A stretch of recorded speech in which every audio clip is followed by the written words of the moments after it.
अगला समय प्रभु के वचन का। आइए हम सब प्रार्थना में अपनी आंखों को बंद करें और सरों को झुकाकर अपने हृदय से परमेश्वर के चरणों में अपने आप को समर्पित करते हुए विश्वास के साथ अपने आप को समर्पित करते हुए कि परमेश्वर मैं आपकी हजूरी में और वचन के समय जिन बहनों के सिर पर चुन्नी या कपड़ा नहीं है तो वो जरूर रखें। भाई लोगों को नहीं बोल रहा हूं,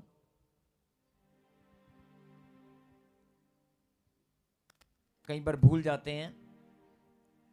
वचन के समय आप जरूर सिर को ढांक लें। बहुत सारी बहनें पीछे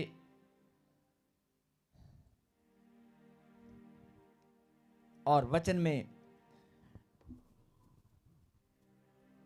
प्रभु ने वायदा किया है, जब विश्राम दिन को पवित्र मानकर तुम मेरे भवन में आया करोगे तो मैं तुम्हें आशीष दिया करूंगा। क्या करोगे?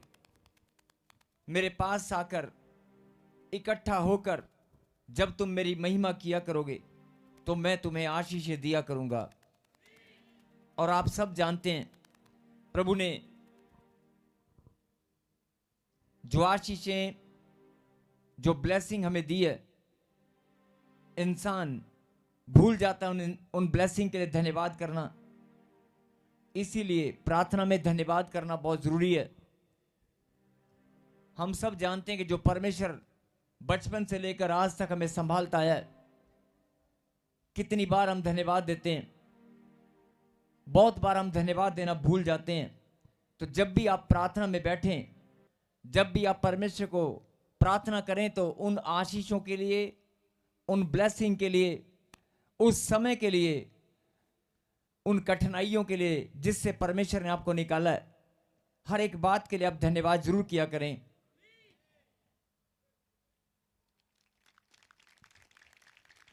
यस, आइए हम सब मिलकर तालियों के साथ धन्यवाद दें हर एक उस आशीष के लिए जो परमेश्वर ने आज तक हमें दी है। मां के गर्भ से लेकर इस घड़ी तक, मां के गर्भ से लेकर इस घड़ी तक परमेश्वर ने कदम कदम पर हमें संभाला है। कदम कदम पर उसने हमें सुरक्षा दी है, महामारी से, बीमारियों से बचाया है। बहुत बार उसने हमें अपमानित होने से बचाया है, हमारे सम्मान की रखवाली की है, हमारे मस्तक को ऊंचा किया है, हमें शांति दी है। जब हम टूट गए थे, परेशानी में थे, बहुत बार परमेश्वर ने हमें किसी न किसी के द्वारा, माता पिता के द्वारा, भाई बहनों के द्वारा, बहुत सारे फ्रेंड्स के द्वारा, दोस्तों के द्वारा हमारे मन के बोझ को उठाकर हल्का किया है। बहुत बार परमेश्वर हमें मार्ग बताया। जो लोग जानते हैं कि परमेश्वर हमें मिला नहीं, हमने कभी देखा नहीं, लेकिन परमेश्वर ने बहुत बार तेरे जीवन में आके तुझे रास्ता बताया है। तेरे टीचर के द्वारा, पास्टर के द्वारा, माता पिता के द्वारा, भाई बहनों के द्वारा बहुत बार आपको रास्ता बताया कि तेरे जीवन में अब तू अगला कदम, तेरे जीवन में अब ये मार्ग होगा। ऐसे कदम कदम पर, बिजनेस में, पढ़ाई में, हर एक समय पर, समय समय पर परमेश्वर ही आपको संभालते आए हैं और आपको गाइड करते आए हैं, आपकी सहायता करते आए हैं। हम सब की सहायता करने वाले परमेश्वर। तो ये हमारा फर्ज है कि जब भी हम प्रार्थना में बैठें, प्रार्थना में बैठते बहुत सारे लोग मांगने कि प्रभु मेरे पास इस चीज की कमी है, मुझे ये दे। मैं प्रार्थना करता हूं, मैं तेरी महिमा करता हूं, मैं उपवास करता हूं, प्रार्थना करता हूं, मेरी नौकरी लगा दे, मेरा मकान बना दे। आप मांगने के लिए ही परमेश्वर ने अपने बच्चों को आशीष लिखा है वचन में कि जो तुम मांगोगे मैं तुम्हें दूंगा। और तुम्हारे मांगने से पहले मैं जानता हूं कि तुम्हारी जरूरतें क्या हैं। लेकिन उन प्रार्थनाओं से पहले मैं चाहता हूं कि आप अपनी प्रार्थनाओं में धन्यवाद को शामिल करें। जो धन्यवाद आप करना भूल गए हैं, उन धन्यवाद को करना बहुत जरूरी है जो परमेश्वर ने आपको आज तक दिया है। जो सुंदर सुंदर रिश्ते, मैं एक एग्जाम्पल से बताना चाहता हूं। क्या आपने कभी उठकर प्रार्थना में बोला कि परमेश्वर मैं धन्यवाद करता हूं तूने मुझे सुंदर सी मां दी है, परमेश्वर मैं धन्यवाद करता हूं तूने मुझे माता पिता बहुत सुंदर दिए हैं और मेरे माता पिता तंदुरुस्त हैं, मेरे भाई बहन बहुत अच्छे हैं, परमेश्वर मैं धन्यवाद करता हूं तूने मेरे जीवन में मेरा पति, मेरे बच्चे, मेरे भाई बहन, मेरे दोस्त, जो भी तूने मेरे रिश्ते बनाए हैं वो बहुत सुंदर बहुत अच्छे हैं, मुझे जो धन दिया, मुझे सुंदर शरीर दिया, आप जो ब्लेसिंग परमेश्वर ने आपको दी है उनके लिए धन्यवाद आपने किया या नहीं किया, लेकिन आप जरूर किया करें। अपनी प्रार्थनाओं में धन्यवाद को शामिल करें। नित्य नियम के साथ प्रतिदिन प्रार्थनाओं में आप धन्यवाद को शामिल करें और सच्चे मन से जब आप धन्यवाद करेंगे आधे बंधन तो वैसे ही टूट जाते हैं। और अगला समय प्रभु के कलाम से जो परमेश्वर ने वचन आपके लिए भेजा है, बड़े ध्यान से अपने हृदय को खोल लें, अपने मनों को खोलकर, अपने कानों को, दिमाग को, हर चीज को खुला रखें और जो परमेश्वर आपको समझाना चाहते हैं उस ब्लेसिंग को आप रिसीव करें। वचन के द्वारा जो परमेश्वर आपको आशीष देना चाहते हैं उन्हें आप रिसीव करें। कहें आमीन। और अभी मुझे जिनको फिट्स पड़ते हैं, जिनको फिट्स पड़ते हैं, दौरे पड़ते हैं, बहुत सारी माताएं बहनें लाइव देख रही हैं जिनके बच्चों को दौरे पड़ते हैं और HIV के पेशेंट यहां पर बैठे हैं। कोई M अक्षर से नाम है, लाइव में भी देख रहा है कि बहुत रो रहा है। HIV का पेशेंट है, उसने उम्मीद छोड़ दी कि शायद मैं मर जाऊंगा या मैं शादी कभी नहीं करूंगा। और एक बहन और देख रही है कि मेरा परिवार पूरा नाश हो गया है मेरी HIV के कारण, वो रो रही है। अभी प्रार्थना में आप रोना बंद करें। ये परमेश्वर ने आपके जीवन को बदल दिया है। आपके खून के कतरे कतरे को प्रभु नया करेगा। इन्फेक्शन, हर चीज, सब कुछ नया हो जाएगा। आपकी हड्डियां, आपकी मांसपेशियां, आपके खून, आर्टरीज और वेन्स के अंदर जो भी खून है, गंदा खून है, वो सब अच्छा हो जाएगा। आपको लग रहा है कि अगर मैं HIV की पेशेंट हूं या मेरे खून में इंफेक्शन है, कोई भी बीमारी है, आप कल सुबह जाकर आप टेस्ट करा लेना। आज की रात और कल की सुबह आप धन्यवाद करना और जाकर टेस्ट करा लेना। जैसे ही आप टेस्ट कराने जाएंगे आप हैरान हो जाएंगे, खून में इंफेक्शन नजर नहीं आएगी। जिनको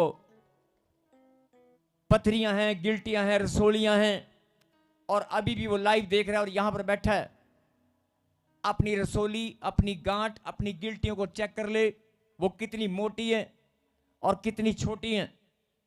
अभी वचन के बाद जब प्रार्थना होगी उसके बाद अपनी गांठों को, पेट के गोलों को, अपने शरीर पर जो गांठें हैं उनको हाथ से पकड़कर चेक करना, एक भी नजर नहीं आएगी। आमीन। और यूट्रस में जिनको प्रॉब्लम है बहनों को जाकर टेस्ट करा लेना। 3 दिन धन्यवाद की प्रार्थना करना, चौथे दिन आकर टेस्ट कराना, टेस्ट में रिपोर्ट नॉर्मल आएगी। और मैं फिर बोल रहा हूं कि जिनको फिट्स पड़ते हैं, अभी कोई राजकुमार, कोई ऐसे राजकुमार है किडनी में प्रॉब्लम है, कोई मंजू है उसकी किडनी में प्रॉब्लम है, बहुत सारे ब्रांचेज में बहुत सारे लोग जो अलग अलग ब्रांचेज में जितने भी प्रार्थना में बैठे हैं लोग, यस स्क्रीन पे बढ़ाकर, यस फरीदाबाद ब्रांच,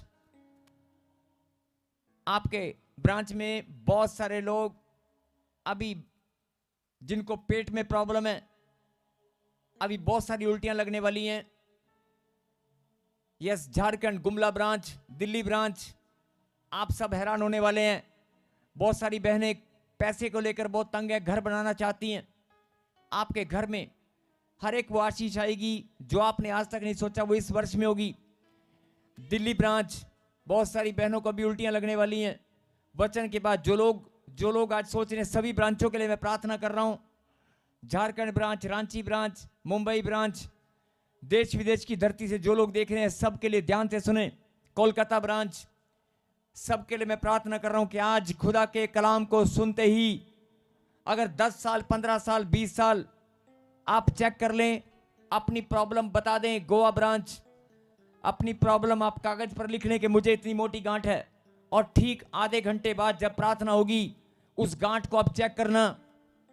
बवासीर की गांठ वाले, जितने भी बवासीर की गांठ वाले हैं, ये भविष्यवाणी है। अगर आप यहां पर बैठे हैं और लाइव में जुड़े हैं और अब बवासीर से 10 साल 15 साल 20 साल से परेशान हैं, मैं आज वचन में जाने से पहले, प्रार्थना करने से पहले भविष्यवाणी करता हूं, आज वो बवासीर की गांठें, वो बवासीर की बीमारी जड़ से उखड़ जाएगी।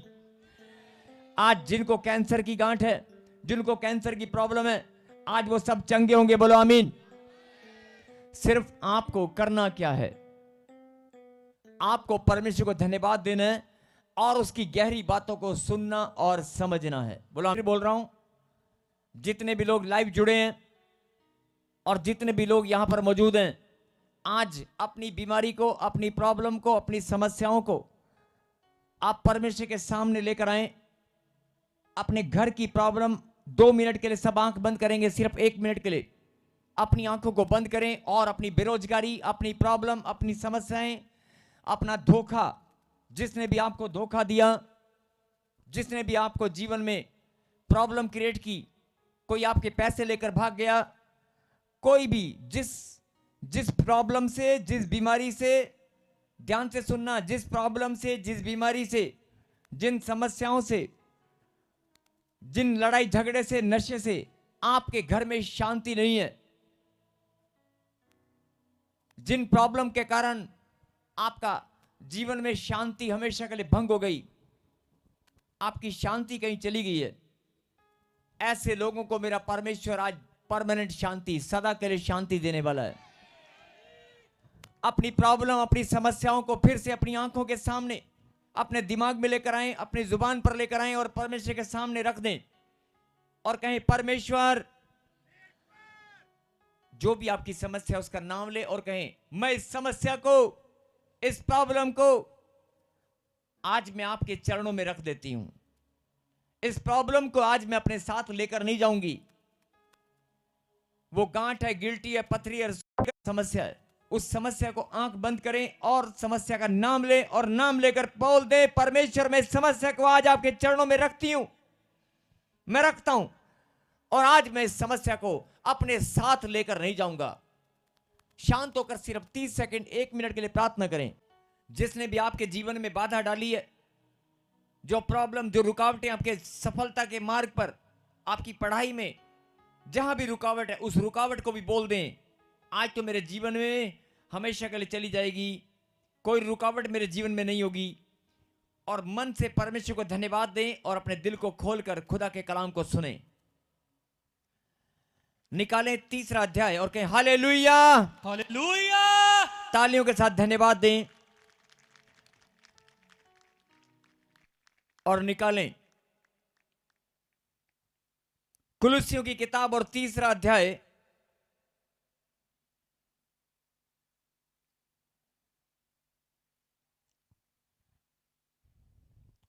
और 23 वर्ष को हम पढ़ेंगे। 23। हालेलुया।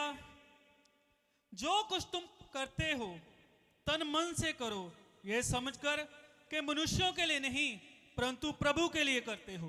कि हालेलुया।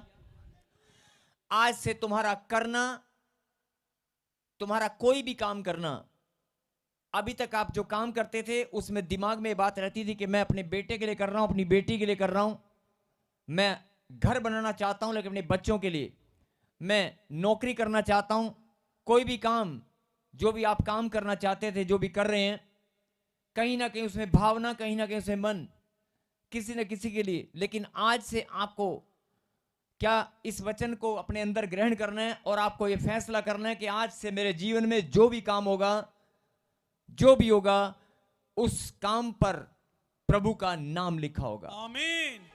उस काम पर, मेरे करने पर, मेरे चलने पर, मेरे उठने बैठने पर, हर बात पर प्रभु का नाम होगा। कहीं आमीन। आमीन। अगर आप अपनी ब्लेसिंग को जल्दी पाना चाहते हैं, तो लिखा जो कुछ तुम करते हो तन मन से करो और यह समझकर कि मनुष्य के लिए नहीं, किसी इंसान के लिए नहीं, किसी इंसान के लिए नहीं, मनुष्य के लिए नहीं, परंतु प्रभु के लिए करते हो। बोला हालेलुया। हालेलुया। हाँ जी, क्या आप ये काम कर सकते हैं? थोड़ी सी बात और आवाज खोली बेटे। हाँ जी, मैं पूछ रहा हूं क्या आप ये काम कर सकते हैं?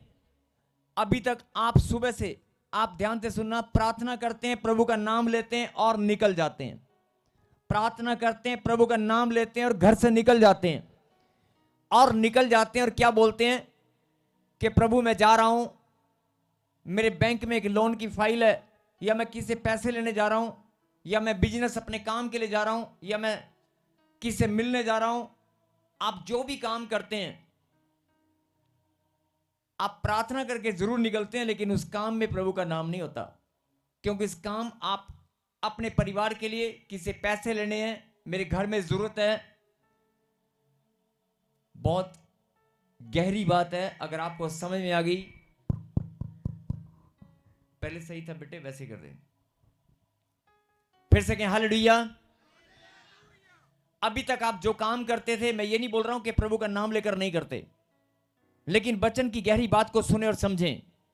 आप नाम लेकर करते हैं कि प्रभु मैं तेरा नाम लेकर मैं किसी काम के लिए निकलता हूं, लेकिन यहां पर क्या लिखा? जो भी तुम करते हो किसी मनुष्य के लिए नहीं, परमेश्वर के लिए करना है। आपका चलना, आपका फिरना, आपका उठना बैठना, किसी से मेल मिलाप करना, किसी के घर जाना, किसी बिजनेस डील के लिए जाना। आप जब बिजनेस डील के लिए भी कहीं जाते हैं, या किसी कस्टमर से, कंज्यूमर से आप बात करते हैं, तो या कोई भी काम के लिए किसी इंसान से जब बात करते हैं, तो आपके दिलो दिमाग के अंदर, आपके जहन के अंदर ये भावना होती है कि ये पैसा आएगा, ये काम होगा, तो मेरा ये बिजनेस बढ़ेगा, मेरा ये काम होगा। आप कुछ देर के लिए प्रभु को भूल जाते हैं। संसारिकता में, प्रैक्टिकली लाइफ में आप प्रभु को भूल जाते हैं। आप सुबह प्रार्थना करके जरूर निकलें, दुकान पर भी प्रार्थना करके आए हैं, आपने काम की शुरुआत भी प्रार्थना से की होगी, लेकिन फिर सुने ध्यान से, क्या लिखा? जो कुछ तुम करते हो तन मन से करो, परंतु प्रभु के लिए करना है, मनुष्य के लिए नहीं। बोला आमीन। परंतु प्रभु के लिए करना है, किसी इंसान के लिए नहीं। बोला हालेलुया। हालेलुया। क्या तुम ऐसा कर सकते हो? मैं पूछ रहा हूं, क्या तुम ऐसा कर सकते हो? अगर तुम ऐसा कर सकते हो तो आज बहुत बड़ी खुशी, बहुत बड़ी ब्लेसिंग आपको मिलने वाली है। आमीन। अगर आप ऐसा कर सकते हैं, क्योंकि अभी तक आप नहीं कर रहे थे, अब आप कहेंगे कैसे समझें? सुनो, आपको अपने बच्चे का एडमिशन कराने के लिए स्कूल में जाना है। आप घर से निकले प्रार्थना करने के लिए, और स्कूल में जाकर आपने एडमिशन कराया, और घर भी आ गए, फीस भी जमा कर दी। अपने पड़ोसी को या अपने रिश्तेदार को आप क्या बोलेंगे? क्या बोलेंगे? मैं अपने काके का, मैं अपने बेटे का, अपनी बेटी का एडमिशन करा दिया, मैंने उसके भविष्य के लिए एडमिशन करा दिया, लेकिन उसमें प्रभु का नाम नहीं है ना। किसी को बताने के लिए नहीं बोल रहा हूं, लेकिन आपके मन में भावना होनी चाहिए कि मैंने परमेश्वर के लिए किया है, मैंने अपने बच्चे का एडमिशन खुदा के लिए कराया है। मेरी बात समझ रहे हो? आपकी हर एक सोच, हर एक विचार में, हर एक कामों में आपकी भावना, आपका मन खुदा की ओर होना चाहिए। अभी कईयों को ये बात समझ में नहीं आ रही होगी। आपने अपने बच्चे का एडमिशन कराया, लेकिन अपने लिए कराया या उसके भविष्य के लिए कराया? आप ये कैसे बोल सकते हैं कि मैंने खुदा के लिए कराया? यही तो परमेश्वर चाहते हैं कि आप हर एक काम में परमेश्वर को पहला स्थान दें। आपकी भावना, आपका मन खुदा को समर्पित होना चाहिए, और जो भी काम करो, जो भी काम करो, उसमें खुदा का नाम होना चाहिए। जो भी काम करो उसमें नाम खुदा को होना चाहिए। बोलो हालेलुया। हालेलुया।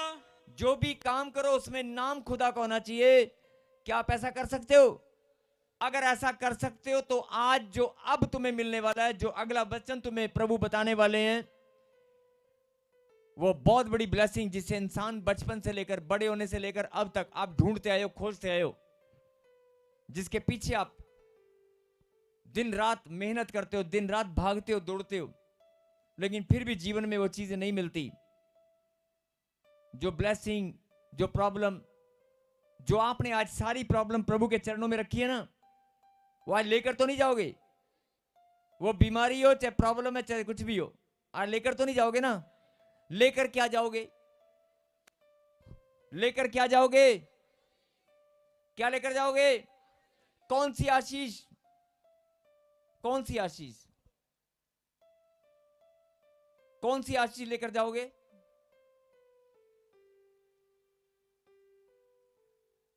चलिए वचन में पढ़ते हैं, अभी पता चलेगा आप क्या लेकर जाने वाले हैं।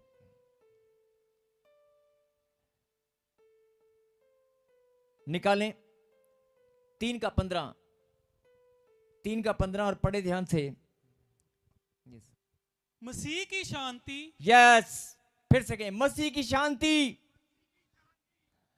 परमेश्वर की शांति। आवाज नहीं आ रही आपकी। क्या लेकर जाने वाले हो? क्या लेकर जाने वाले हो? अगर तुम प्रार्थना तो करते हो, धन्यवाद भी करते हो, लेकिन तुम कोई भी काम करो उसमें नाम खुदा का होना चाहिए। अगर तुम ऐसा करना शुरू कर दो तो आज तुम्हें एक चीज मिलने वाली है, वो है मसीह की शांति। आमीन। और वो कैसे मिलेगी पढ़ेंगे अभी। परमेश्वर क्या चाहते हैं? यस पढ़ें। मसीह की शांति जिसके लिए तुम एक देह होकर बुलाए भी गए हो, तुम्हारे हृदय में राज्य करे और तुम धन्यवादी बने रहो। बोलो आमीन। मसीह की शांति तुम्हारे हृदय में राज्य करे, मसीह की शांति तुम्हारे हृदय में राज्य करे, और तुम एक, जिसके लिए तुम एक देह होकर बुलाए भी गए हो, तुम्हारे हृदय में राज्य करे और तुम धन्यवादी बने रहो। फिर से कहें, मसीह की शांति। मसीह की शांति, जो ऑनलाइन देख रहे हैं वो भी जरूर पीछे बोलें, मसीह की शांति। मसीह की शांति, फिर से बोले, मसीह की शांति। मसीह की शांति। क्या आपके पास है? क्या आपके पास है? क्या आपके पास है? नहीं है। जिनके पास नहीं है या जो खोज रहे हैं, अब ध्यान से सुनना जो मैं बोलने वाला हूं।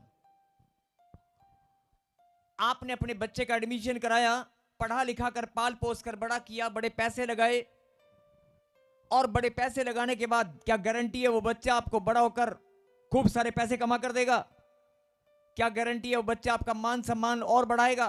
क्या गारंटी है आपको जो बिजनेस कारोबार आपने खोला है वो 10 गुना 20 गुना बढ़ता जाएगा? आपको गारंटी है? किसी भी काम में कोई गारंटी है क्या? आपका शरीर भला चंगा है, क्या गारंटी है कि वो भला चंगा ही बना रहेगा? बोलो। आपके मन में, आप जानते हैं जो भी आप काम कर रहे हैं, जो भी आप बिजनेस कारोबार कर रहे हैं, अपने बच्चों को पढ़ाई लिखाई कर रहे हैं, आप जो भी कर रहे हैं, कल को उसका प्रतिफल आपको मिलेगा या नहीं मिलेगा नहीं जानते। उसका प्रतिफल कैसा होगा आप नहीं जानते, और वो चीज कल को दुख और तकलीफ भी दे सकती है। आप मेहनत करते हैं और अपने बिजनेस कारोबार के लिए, लेकिन कोई साथ लेकर जाता है क्या? कोई साथ लेकर गया क्या? किसी भी धर्म की शिक्षा, कहीं कोई भी बुद्धिजीवी लोग, जो लोग ज्ञान की बातें करते हैं, सब लोग एक ही बात बोलते हैं, कोई चीज आप लेकर जा सकते हैं? सब लोग बोलते हैं खाली आता है और खाली हाथ जाना है। लेकिन मैं आपको बताता हूं, खाली आता है लेकिन लेकर बहुत कुछ जाना है। बोल हालेलुया। जीवन भर जो बात मैं बोल रहा हूं जरा ध्यान से सुनना। जीवन भर आप दौड़ते हैं, भागते हैं, जीवन भर सुबह से शाम तक जब आप दौड़ते हैं तो शाम को जब आप थक कर आते हैं तो आपको क्या चाहिए? आपको खाना चाहिए, रेस्ट चाहिए, थोड़ी देर शरीर थका हुआ है, आपको नींद चाहिए, नहीं? आपको नींद चाहिए। आपका शरीर का तो आप इलाज कर लेंगे, लेकिन शरीर में भी प्रॉब्लम आ गई तो? मेरे कहने का मतलब क्या है कि इंसान सुबह से शाम तक जीवन भर एक टारगेट लेकर भागता है, भागता है, भागता है, लेकिन उसके जीवन में जो शांति है वो नहीं है। अपनी आत्मा में, अपने मन में झांक कर देखो, आपके जीवन को किन उलझनों में शैतान ने डाल रखा है। आपके पास धन है, दौलत है, खाना अच्छा खाते हैं, पैसा है, लेकिन आप अपने बच्चे से परेशान हैं। आप खूब सारा पैसा है, धन दौलत मान सम्मान सब कुछ है, लेकिन आप अपने शरीर से परेशान हैं। आपके मन में कुछ ना कुछ उलझन है कि नहीं? आप प्रार्थना भी करते हैं, परमेश्वर के वचन को भी जानते हैं। जो लोग नहीं जानते उनकी तो मैं बात ही नहीं कर रहा, लेकिन मैं आपकी बात कर रहा हूं। आपके घर में सब कुछ है, बस अब एक बच्चा है, उसका भविष्य नहीं बन पा रहा। एक बेटी है, सब कुछ सही है, एक बेटी है, उसका रिश्ता नहीं हो पा रहा, मन में शांति आएगी? एक भाई है, वो नशे ने पकड़ लिया, उसका छुटकारा हो जाए, बस आप सही हैं। आपका भाई बिगड़ा हुआ है, आप सब कुछ सही है, सब कुछ सही है, अच्छी भली नौकरी आप करते हैं, सुबह शाम तक आप अच्छा पैकेज, खूब सारी व्हाइट कॉलर जॉब, बहुत बढ़िया कंपनी में आप एक मैनेजर की पोस्ट पर हैं, लेकिन शाम को जब आप घर में आते हैं, अपनी मम्मी को लाचार बेड पर पड़ा हुआ देखते हैं, शांति आएगी क्या? आएगी? आप जितना मर्जी भाग लें, दौड़ लें, पैसे कमा लें, कुछ भी कर लें, लेकिन परिवार का अगर एक भी व्यक्ति ठीक नहीं है, या आपके हालात परिस्थितियां ठीक नहीं है, या सब कुछ ठीक है, लेकिन अचानक से मम्मी भी ठीक है, डैडी भी ठीक है, भाई भी ठीक है, बहन भी ठीक है, और पत्नी भी गलती से ठीक ही आ गई है, पत्नी भी गलती से ठीक ही, गलती से नहीं बोल रहा हूं, मतलब कहीं, क्योंकि होता नहीं है ना। अगर गलती से मान लो पत्नी भी अच्छी आ गई है, घर में बहुत शांति है, रिश्ते भी शांति, सब कुछ शांति है, अचानक आपके पास जो पैसा है वो कहीं फंस जाएगा, आपकी शांति चली जाएगी। अचानक क्या होगा, आपके घर में आपका मन करेगा कि यार मैं इन्वेस्टमेंट करता हूं, आप इन्वेस्टमेंट करेंगे, आपकी इन्वेस्टमेंट फंस जाएगी। अचानक से आपको कोई धोखा दे देगा, सब कुछ सही है, लेकिन आपका पैसा ब्लॉक हो जाएगा, पैसा कहीं फंस जाएगा, कुछ ना कुछ प्रॉब्लम, मतलब 4 दिन जिंदगी अच्छे बीते हैं, 5वां दिन फिर से कोई ना कोई सिर में दर्द खड़ा हो जाता है। मैं उस सिर के दर्द की बात कर रहा हूं, मैं उस प्रॉब्लम की बात कर रहा हूं जो आपके रिश्तों में आकर, आपके जीवन में आकर, आपके बच्चों में आकर, आपके भविष्य में, कोई गारंटी है किसी के पास? नहीं है ना। कोई, सब कुछ सही है, सब कुछ सही है, लेकिन अचानक से नुकसान पे नुकसान, किसी ने जादू टोना कर दिया, कोई जादू टोने से परेशान है, कोई बीमारी से परेशान है, कोई रिश्तों में, रिश्ते दुख देते हैं, कईयों के रिश्ते ऐसा दुख देते हैं कि दिल के कई टुकड़े हो जाते हैं। होता कहीं टुकड़े नहीं है, लेकिन बोलते हैं मेरे दिल के टुकड़े टुकड़े हो गए हैं। होता दिल वही है, कोई टुकड़ा नहीं होता, लेकिन ऐसा लगता है जैसे किसी ने टुकड़े कर दिए। मतलब आपकी शांति किसी ने छीन ली है। बोला हालेलुया। आज जो मैं बात कर रहा हूं, मैं बात कर रहा हूं कि आप अच्छा भला प्रार्थना करते हैं, अच्छी भली सेवा करते हैं, लेकिन आप ही के पत्नी के दिमाग को पकड़कर शैतान ने आपके ऊपर ऐसा एक वार किया कि आपकी शांति, आपका हृदय, आपका मन विचलित हो गया। पैसा भी है, सेवकाई भी है, धन दौलत भी है, मान सम्मान भी है, लेकिन आपके पास शांति नहीं है। और कई लोग बोलते हैं नहीं नहीं मेरे पास तो सब कुछ है, सब कुछ है, सब कुछ अच्छा है, लेकिन अचानक से सब कुछ अच्छा है, लेकिन अचानक से किसी ने जादू टोना कर दिया, अचानक से कोई बीमारी लग गई, अचानक से कोई प्रॉब्लम खड़ी हो गई, या अचानक से कोई हादसा हो गया। आपके जीवन में उलझने उलझने उलझने, प्रॉब्लम प्रॉब्लम प्रॉब्लम, 4 दिन आप हंसते रहेंगे, 5वें दिन फिर से आप दुख में चली जाती हैं। जो शांति आपके हृदय में सदा के लिए होनी चाहिए थी, सदा के लिए, उस शांति का तो आपने नाम भी नहीं सुना। आपको लगता है कि रोटी खाना, बेड पे सोना और सुबह उठकर काम पे जाना, अपने परिवार के साथ बैठकर 2 मिनट के लिए प्रार्थना करना और एक साथ बैठकर रोटी खाना, यही शांति है। हो सकता है जैसे भी इंसान को खुशी मिलती है, इंसान अपनी खुशियों को अपनी शांति समझता है, लेकिन परमेश्वर आपको क्या बताना चाहते हैं? जो शांति मैं तुझे देना चाहता हूं ना, तू अभी तक अपनी शांति ढूंढ रहा है, अभी तक तू अपनी शांति ढूंढ रही है, अपनी शांति को खोज रहा है कि मैं एक फैक्ट्री खड़ी कर लूंगा, मैं एक दुकान बना लूंगा, एक मकान बना लूंगा, उसके बाद बस मैं 2 बेटे हैं, दोनों बेटों की शादी कर दूंगा, पोते पोती हो जाएंगे। उसके बाद फिर मैं जो मेरे पास पेंशन आती, जो मेरे पैसा है, उससे हम आराम से बैठकर खाया पिया करेंगे। वो आराम वाला दिन आएगा ही नहीं। आप आगे बढ़ते जाएंगे, आगे बढ़ते जाएंगे, वो दिन आएगा ही नहीं। सबके जीवन में ऐसा ही है। मेरे कहने का मतलब है, जरा गहरी बात है, ध्यान से सुनना। चाहे आप छोटी नौकरी करते हैं, थोड़ा पैसा कमाते हैं, या बड़े बड़े जिम्मेदार हैं, या बड़ी विदेश में आप नौकरी करते हैं, आपने अपने बच्चों को अपनी मेहनत की कमाई से देश विदेश की धरती पर भेजा है, और देश विदेश की धरती पर जाकर सब कुछ ठीक है, लेकिन आपका मन, मेरा बच्चा तो मुझसे दूर है। कहां शांति आपके पास? जिनके बच्चे दूर चले गए, वापस आने की उम्मीद भी नहीं है, जिनकी बहन, वही भाई जिसके साथ साइकिल पर झूले लेते थे, वही बहन जिसके साथ बैठकर खाना खाते थे, कब खाओगे उसके साथ दोबारा खाना? अपने ही रिश्ते कितने दूर हो गए हैं। मेरे कहने का मतलब है कि अपनी जीवन में जब आप अच्छे से झांक कर देखोगे तो आपको शांति दूर दूर तक नजर नहीं आएगी। आपको शांति दूर दूर तक नजर नहीं आएगी। आपको नजर आएंगी बीमारियां, आपको नजर आएगी प्रॉब्लम, आपको नजर आएगी समस्याएं। कोई गांठ, कोई गिल्टी, हाथ लगाए एक दूसरे को और बोले जागते रहो। फिर से कहें जागते रहो। जागना बहुत जरूरी है, क्योंकि अब जो मिलने वाला है वो बहुत अद्भुत है। आज परमेश्वर आपको क्या देना चाहते हैं मालूम है? परमेश्वर कहता है तूने अपनी शांति को खोजा होगा। बहुत सारे लोग शांति कामवाली को समझ लेते हैं कि काम वाली शांति, आज सही बात है, बड़े बड़े शहरों में काम वाली शांति नहीं मिलती। इंसान की शांति तो कहां से मिलेगी? बड़े बड़े शहरों में काम वाली शांति नहीं मिलती। पैसा लेकर लोग घूमते हैं, अरे कोई काम वाली बाई है क्या, मेरे बच्चों को खिला दे। आपका जीवन पहले कैसा था और अब कैसा हो गया है? हर एक जन अपने जीवन के अंदर झांक कर देखे। आपकी शांति किसी ने छीन रखी है। आपकी शांति नहीं है आपके पास। आपके पास खुद की शांति नहीं है तो परमेश्वर की शांति आपके पास कहां से आएगी? लेकिन परमेश्वर आपको आज वचन के द्वारा क्या बताना चाहते हैं? सुन ले मेरी बेटी, सुन ले मेरे बेटे, जिनके पास 15, कई लोग कहते हैं मुझे 15 साल से 10 साल से औलाद नहीं है, बाकी सब कुछ है, बाकी सब कुछ है।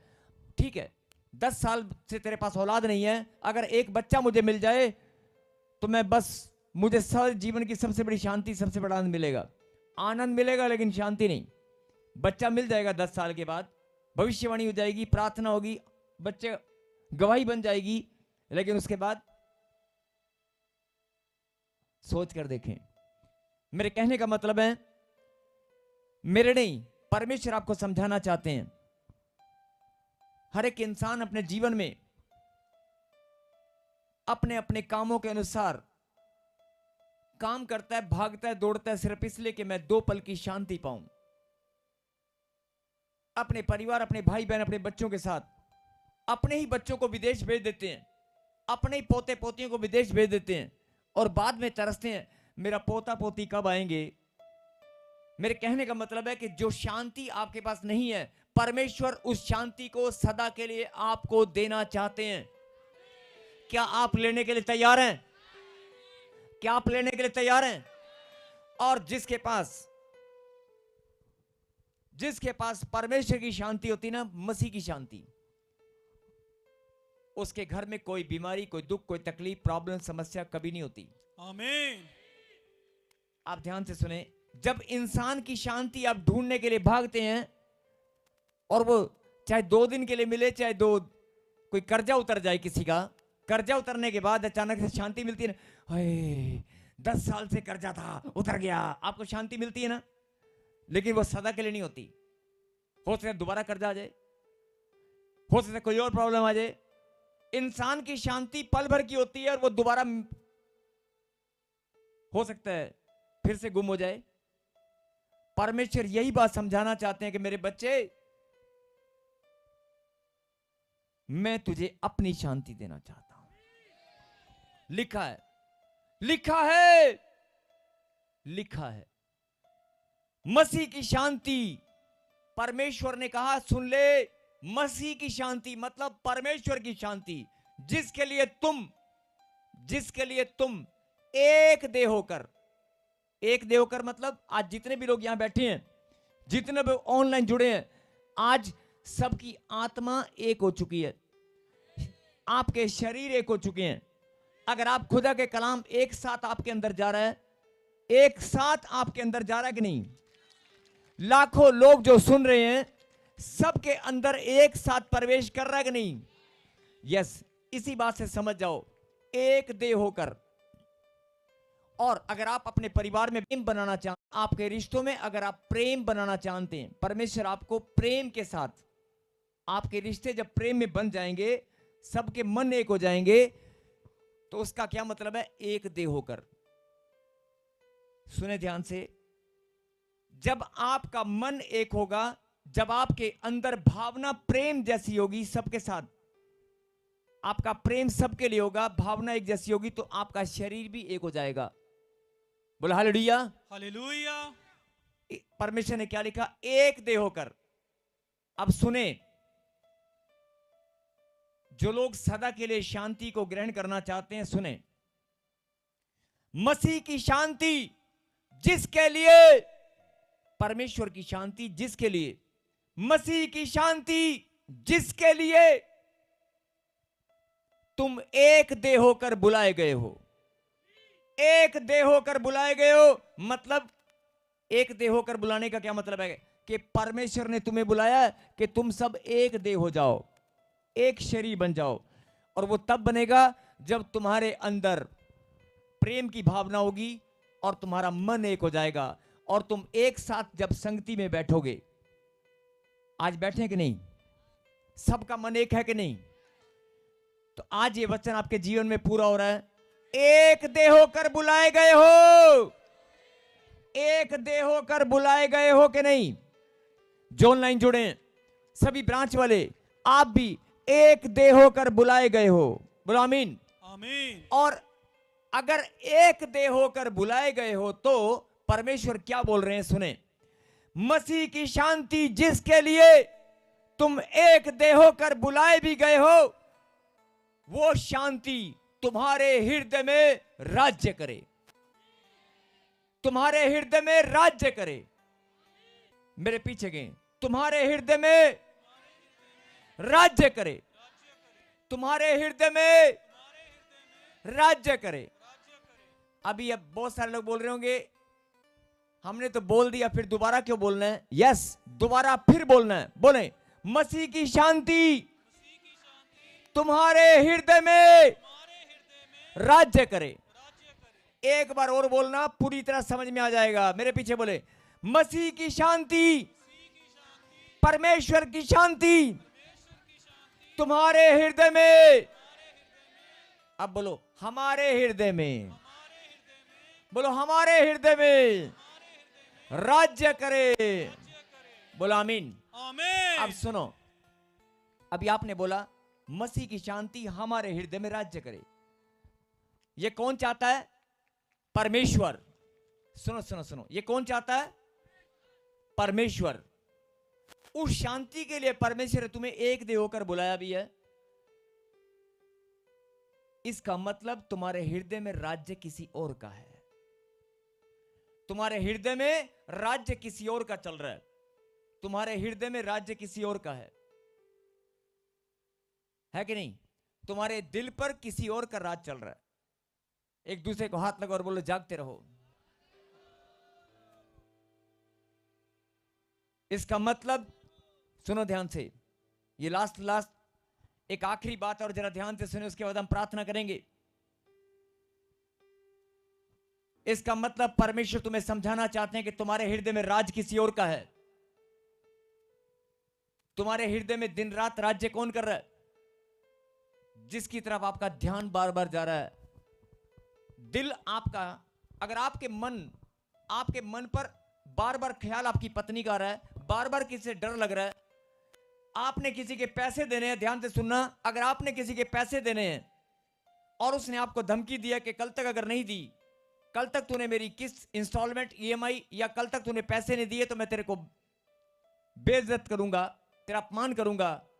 अगर आप 2 मिनट के लिए सोच के देखना, किसी ने आपको ऐसा बोल दिया तो आप 24 घंटे भी, कल मैं सुबह फिर आऊंगा, आप डर डर कर जी रहे हैं और आपको पता है कि 11 बजे 12 बजे कल वो आएगा। 12 बजे तक आपके हृदय पर किसका राज चलता रहेगा? बार बार ख्याल किसका आएगा? डर किसका लगेगा? उसी इंसान का डर लगेगा कि नहीं? अरे जिससे तुम्हारा हृदय डर जाए, जिससे तुम्हारा हृदय डर जाए, हाय हाय वो फिर आ गया, फिर आ गया, आए वो आएगा, वो आएगा, इसका मतलब तुम्हारे हृदय को किसी ने पकड़ लिया और उसके ऊपर शासन कर रहा है। तुम्हारे हृदय पर, तुम्हारे विचारों पर कोई और राज कर रहा है। बहुत सारे लोग अपने पत्नी से डरते हैं, बहुत सारे लोग बीमारियों से डरते हैं। हाय बीमारी, हाय मुझे कैंसर हो गया, हाय मुझे ये हो गया, इसका मतलब वो बीमारी तुम्हारे हृदय पर राज कर रही है। अरे जब तुम्हारी रिपोर्ट में निकल आया कि तुझे, तुम्हारी रिपोर्ट में निकल आया कि तुझे एचआईवी हो गई है, तुझे कैंसर हो गया है, आपके दिल में कैसा हो जाएगा? आप मेरी बात समझ रहे हैं? जब कोई बीमारी आपके सामने आ जाए, रिपोर्ट में गड़बड़ आ जाए, कोई कर्जा हो जाए, मतलब कोई प्रॉब्लम आपको घेर ले, आपके दिमाग पर राज करने लगे, तो आपके दिल पर भी, आपके दिलो दिमाग पर राज किसका हो जाएगा? आप समझ रहे मेरी बात? जिस प्रॉब्लम से आप घिर जाएंगे, जिस प्रॉब्लम से आपको डर लगेगा, शैतान क्या बोलेगा? देखा, मैंने बीमारी को भेजा है तेरे दिल पर राज करने के लिए, मैंने किसी रिश्ते को भेजा है तुझ पर राज करने के लिए। बहुत सारे लोग रिश्तों में दब जाते हैं। मैंने कर्जे को भेजा है तेरे हृदय पर राज करने के लिए, मैंने इस प्रॉब्लम को भेजा है तेरे हृदय पर राज यही करेगा, और तू घुट घुट कर जिएगा। लेकिन परमेश्वर क्या बोल रहे हैं? परमेश्वर बोल रहे हैं नहीं, ये शरीर, देह, प्राणात्मा और हड्डी और मांसपेशियां मेरी रचना है, ये दिल, ये हृदय, ये विचार, ये सब मेरी रचना है, इस पर राज्य मेरा होगा। किसी बीमारी का नहीं, किसी डर का नहीं, किसी प्रॉब्लम का नहीं। इसीलिए परमेश्वर ने वचन आपके पास भेजा है, मसीह की शांति तुम्हारे हृदय में राज्य करे। अब आपको देखना है कि आपके हृदय में राज्य किसका था। अभी वचन को सुनने से पहले आपके हृदय में किसका राज था? वचन को सुनने से पहले आपके हृदय में किसी और का राज्य था। कोई बीमारी का, कोई बांझपन का, कोई अपमान का, हाय मेरा अपमान ना हो जाए, हाय मेरी एलर्जी, हाय मेरी प्रॉब्लम। आपके हृदय में राज्य कोई और कर रहा था, आज उसे निकालना चाहते हैं कि नहीं? यस, शासन परमेश्वर का है। बोलो आमीन। आमीन। जिनको ये बात समझ में आ गई है वो जोरदार ताली बजाकर प्रभु को धन्यवाद दे रहे हैं। फिर से कहें, मसीह की शांति मेरे हृदय में राज्य करे। मतलब परमेश्वर तुम्हें ऐसी शांति देना चाहते हैं। ऑनलाइन वालों, सभी ब्रांच वालों, और जो लोग यहां पर बैठे हैं, अपने कान खोलो और सुनो। परमेश्वर आपको ऐसी शांति, जो खुदा की शांति है, इंसान की नहीं, परमेश्वर ने कहा कि मैं अपनी शांति, मसीह की शांति तुम्हें देना चाहता हूं। और वो शांति जब तुम्हारे पास आएगी ना, परमेश्वर की, और तुम्हारे हृदय में अगर मसीह की शांति आएगी, परमेश्वर की शांति आएगी, तो राज्य भी उसी का होगा। आमीन। वो शांति का राज्य होगा और वो शांति सदा बनी रहेगी। फिर से कहें, मसीह की शांति मेरे हृदय में राज्य करे। और यहां पर आगे क्या लिखा है? जब तुम्हारे हृदय में परमेश्वर की शांति आए और वो राज्य करे, तो तुम्हें क्या करना है? आगे लिखा है, केवल धन्यवादी बने रहो। तुम्हें कुछ नहीं करना, तुम्हें सिर्फ धन्यवादी बनना है। तालियों के साथ, दिल की गहराई से, मन की सच्चाई से। हाँ जी, कर सकते हैं, कर सकते हैं। तो फिर बोलो, आज के बाद शैतान का राज्य खत्म हो चुका है। परमेश्वर का राज्य मेरे हृदय में है। मेरे हृदय में परमेश्वर का राज्य है। बोलो आमीन। जब आप ऐसे बोलने लगेंगे तो आपके घर से, आपके प्रॉब्लम जितनी भी सब डर डर कर भागेगी, डर डर कर। देखना चाहते हो? देखना चाहते हो? जो लोग जादू टोने से परेशान हैं, बीमारियों से परेशान हैं, गांठ गिल्टियों से परेशान हैं, आंख बंद करें और बोल दें, मेरे हृदय में, मेरे शरीर में परमेश्वर का राज्य आ चुका है। मैं बहुत आनंदित हूं। अंधकार की गंदी दुष्ट आत्मा, तुम्हें यीशु मसीह नासरी के नाम से मैं डांटता हूं। मुंह खोलो, चिल्लाओ और दौड़ कर आ जाओ। तुम्हारा राज्य खत्म हो चुका है। तुम चलो, मुंह खोलो, चिल्लाओ और दौड़ कर आगे आ जाओ। अंधकार की गंदी दुष्ट आत्माओं, एलर्जी में डालने वाली, सुसाइड कराने वाली, मसीह की शांति, मसीह की शांति आज हमारे हृदय में राज्य करती है। तेरा राज्य खत्म हो चुका है। सर्वाइकल, सर का दर्द, कंधे का दर्द, मुंह खोलो, चिल्लाओ और आगे आ जाओ। बहुत टाइम से इनके शरीर में राज कर रही हो। कैमरामैन, स्क्रीन पे दिखा। आप देख रहे हो, ये राज्य खत्म हो रहा है। ये राज्य खत्म हो रहा है। कोई पेट में घुसा था, कोई खून में घुसा था। देख लो, जो पहली बार आए हैं, देख लो। अभी देखो राज्य कैसे खत्म हो रहा है। चल चल, जादू टोना बन के बैठा है। सब वॉलंटियर नीचे बैठ जाएं, कोई खड़ा नहीं होगा। जादू टोना, कंधे का दर्द, सर्वाइकल, गांठ, गिल्टियां, पथरियां, रसोलियां, बवासीर, बवासीर, जल्दी से बाहर आ जा, जल्दी से। कर्जे का श्राप, बांझपन का श्राप, सब बाहर आ जाओ। अरे तुम्हारा राज्य, नकली का राज्य खत्म हो चुका है। तुम्हारा नकली का राज्य खत्म हो चुका है। मसीह की शांति हमारे हृदय में राज्य करने वाली है। यस, आज से परमेश्वर ने हमें ऐसी शांति दी है जो सदा के लिए राज्य करेगी। जिनको बात समझ में आ गई है वो ताली बजाकर धन्यवाद कर रहे हैं। हालेलुया। Yes yes yes. अपना हाथ मेरे सर पे रखे रखा है। ताली बजाकर, यस।